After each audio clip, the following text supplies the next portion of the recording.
Students, good morning. आज इस video के माध्यम से हम आपको विद्युत फ्लक्स यानी फिजिक्स में क्लास 12 का दूसरा चैप्टर शुरू करने जा रहे हैं, विद्युत फ्लक्स एवं गाउस का प्रमेय। पहला टॉपिक है हमारा विद्युत फ्लक्स यानी इलेक्ट्रिक फ्लक्स। इलेक्ट्रिक फ्लक्स क्या होता है?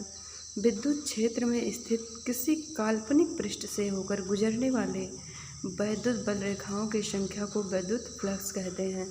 विद्युत क्षेत्र में समझ लीजिए हमारा कोई इलेक्ट्रिक फील्ड विद्युत क्षेत्र है, इसमें कोई काल्पनिक पृष्ठ हम लेते हैं। कोई इलेक्ट्रिक फील्ड है जिसमें हम कोई काल्पनिक पृष्ठ लेते हैं। इस काल्पनिक पृष्ठ से गुजरने वाले, ये देख रहे हो ना, वैद्युत बल रेखाएं हैं। गुजरने वाले जितने भी वैद्युत बल रेखाओं की संख्या होती है, इसे ही हम वैद्युत फ्लक्स कहते हैं। इसे हम फाई ई से प्रदर्शित करते हैं। किससे प्रदर्शित करते हैं? फाई ई से। विद्युत क्षेत्र में रखे किसी पृष्ठ से बद्ध फ्लक्स यदि फाई ई हो तो फाई ई बराबर integral over E into D S. ठीक है, क्या होता है? E into D S. जहाँ पर विद्युत क्षेत्र में स्थित किसी पृष्ठ से बद्ध विद्युत फ्लक्स उस पृष्ठ पर विद्युत क्षेत्र के पृष्ठ समाकलन के बराबर होता है। यानी ये क्या है? क्षेत्रफल ये से डी एस पृष्ठ समाकलन है। ठीक है, क्या है? विद्युत क्षेत्र के पृष्ठ समाकलन के बराबर होता है। किसके किसके? पृष्ठ समाकलन और विद्युत क्षेत्र के गुणनफल के बराबर होता है विद्युत फ्लक्स। ठीक है, तो D phi equal to integral over A D S cos theta, जहाँ पर थीटा क्या है? ई और डी एस के बीच बनने वाला कोण है। यानी वैद्युत क्षेत्र और जो डी एस हमारा पृष्ठ क्षेत्रफल है, इसके बीच बनने वाला कोण। तो डी फाई इक्वल टू क्या हो जाएगा? Integral over A D S cos theta. ठीक है, तो phi E equal integral over A D S cos theta. आगे देखिए, ठीक है, आपको जो इंटीग्रल में जो मान मिलेगा वो आपको phi equal to integral over A D S cos theta ये मिलेगा। अब देखिए आप इसका मात्रक और विद्युत फ्लक्स का मात्रक एवं विमा कैसे निकालोगे आप? आपको पता है phi equal to A D S cos theta, तो फाई ई बराबर ई का मात्रक गुणे एस का मात्रक, क्योंकि कॉस थीटा का कोई मात्रक होगा नहीं। आपको पता है विद्युत क्षेत्र का मात्रक क्या होता है? न्यूटन प्रति कूलाम। ठीक है, और क्षेत्रफल यस क्या है? हमारा एरिया है, पृष्ठ क्षेत्रफल है, तो इसका मात्रक हो जाएगा मीटर स्क्वायर। क्या हो जाएगा? Metre square. तो फाई ई बराबर न्यूटन, ठीक है, क्या हो जाएगा? न्यूटन मीटर स्क्वायर गुलाम की पावर -1। ठीक है, यही आपका मात्रक है। आसान है, कुछ नहीं करना आपको।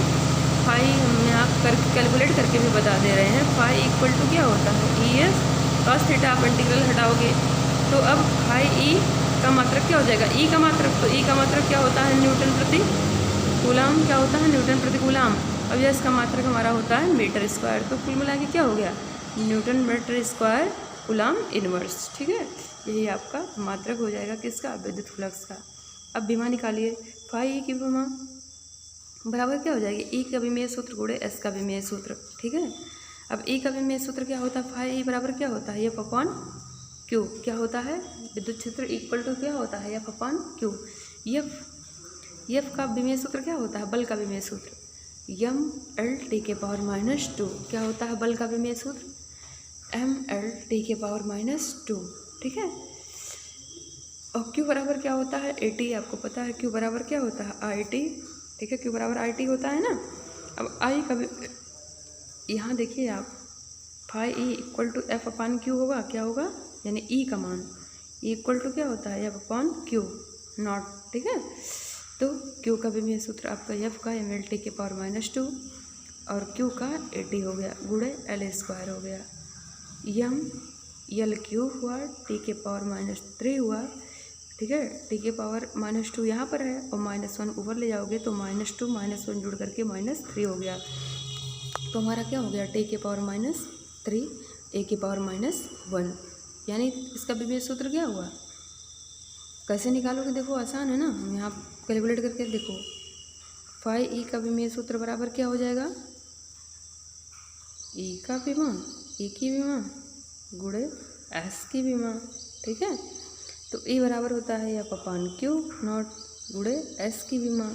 अब एफ का विमा क्या होता है? एम एल टी के पावर -2 और क्यू का होता है क्यू बराबर आई टी। क्यू बराबर आई टी होता है ना, आपको पता है। तो आई का विमा ए एम्पियर को ए और टी का टी। कुल मिला के क्या हो गया?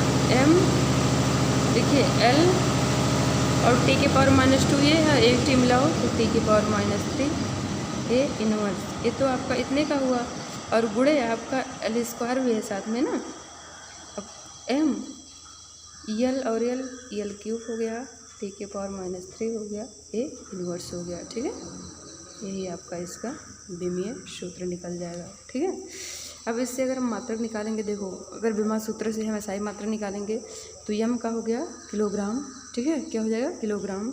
यल क्यूब का मतलब देखिए कैसे निकालोगे आप, यम को क्या ले सकते हो आप किलोग्राम, यल को मीटर क्यूब सेकेंड के पावर -3 और एम्पियर इनवर्स, ये इसका यूनिट हो जाएगा। ठीक है, समझ रहे हो ना।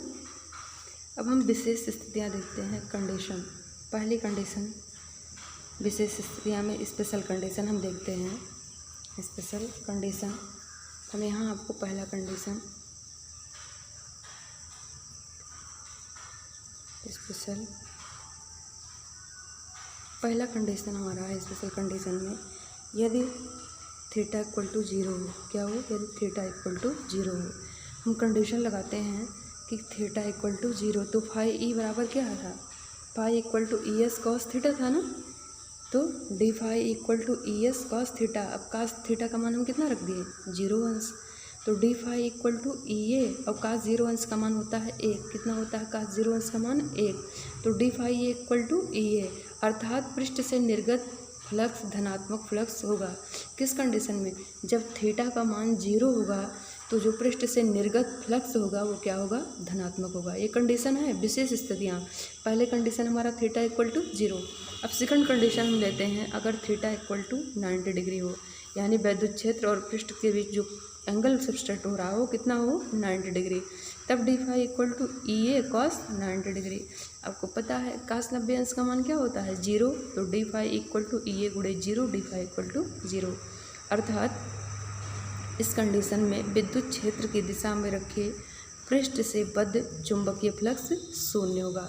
किस कंडीशन में शून्य होगा, जब थीटा का मान 0 कितना होगा 90 डिग्री होगा। जब थीटा का मान 90 डिग्री होगा तो विद्युत क्षेत्र की दिशा में जो रखे पृष्ठ से बद्ध चुंबकीय फ्लक्स होगा वो कितना होगा, शून्य होगा।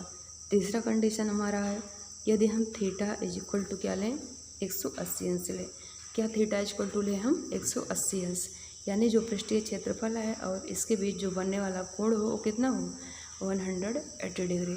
ठीक है, तो D phi E equal to हमारा हो जाएगा ई ए कॉस 180 अंश, कितना हो जाएगा ई ए कॉस 180 अंश। अब कॉस 180 अंश का मान कितना हो जाएगा -1 होता है, कितना होता है कॉस 180 अंश का मान -1। ठीक है, तो D phi E equal to हो जाएगा ई ए कॉस 180 अंश का मान -1। तो अब हम ई ए से गुणा करेंगे तो हमारा कितना हो जाएगा -EA। ठीक है, क्योंकि कास 180 अंश का मान कितना होता है -1, तो -EA।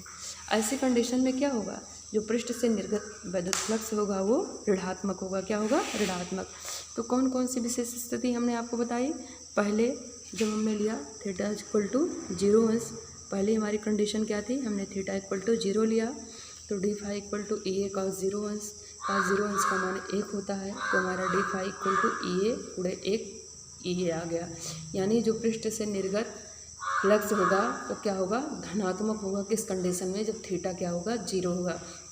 यानी पृष्ठीय क्षेत्रफल जो हम पृष्ठ काल्पनिक पृष्ठ मानते हैं, उस पृष्ठ क्षेत्रफल और विद्युत क्षेत्र के बीच अगर बनने वाला कोण थीटा क्या हो 0 हो, तब जो पृष्ठ से निर्गत विद्युत फ्लक्स होगा वो धनात्मक होगा। हमारी ये कंडीशन थी। यदि हम थीटा इक्वल टू 90 डिग्री लें, क्या लें हम थीटा इक्वल टू 90 डिग्री